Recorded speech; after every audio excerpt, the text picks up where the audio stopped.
বাংলাদেশের বাজারে স্বর্ণের দাম প্রতিনিয়ত বেড়েই চলেছে। সর্বশেষ ভরিতে বেড়েছে ৫,২৪৯ টাকা পর্যন্ত। দাম বাড়ার ফলে সবচেয়ে ভালো মানের বা ২২ ক্যারেটের প্রতি ভরি স্বর্ণের দাম দাঁড়িয়েছে ২,৬২,৪৪০ টাকা। গত ২৬শে জানুয়ারি সোমবার এক বিজ্ঞপ্তির মাধ্যমে দাম বাড়ার বিষয়টি জানিয়েছে বাংলাদেশ জুয়েলার্স অ্যাসোসিয়েশন বা জোস। মঙ্গলবার ২৭শে জানুয়ারি থেকে নতুন এই দাম কার্যকর হয়েছে। বিজ্ঞপ্তিতে জানানো হয়েছে, তেজাবি স্বর্ণের দাম বেড়ে যাওয়ার ফলে সার্বিক পরিস্থিতি বিবেচনায় স্বর্ণের দাম বাড়ানো হয়েছে। এদিকে আন্তর্জাতিক বাজারেও ঊর্ধ্বমুখী রয়েছে স্বর্ণের দাম। নতুন নির্ধারিত দাম অনুযায়ী দেশের বাজারে সবচেয়ে ভালো মানের বা ২২ ক্যারেটের প্রতি ভরি স্বর্ণের দাম ২,৬২,৪৪০ টাকা।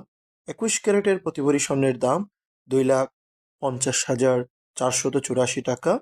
১৮ ক্যারেটের প্রতি ভরি স্বর্ণের দাম ২,১৪,৭৩৪ টাকা এবং সনাতন পদ্ধতির প্রতি ভরি স্বর্ণের দাম ১,৭৬,৫৯৩ টাকা নির্ধারণ করা হয়েছে। স্বর্ণের দামের সাথে তাল মিলিয়ে বেড়েছে রূপার দামও। ২২ ক্যারেটের প্রতি ভরি রূপার দাম ৭,৭৫৭ টাকা। ২১ ক্যারেটের প্রতি ভরি রূপার দাম ৭,৪৬০ টাকা। ১৮ ক্যারেটের প্রতি ভরি রূপার দাম ৬,৩৫৭ টাকা এবং সনাতন পদ্ধতির প্রতি ভরি রূপার দাম ৪,৭৮২ টাকা নির্ধারণ করা হয়েছে।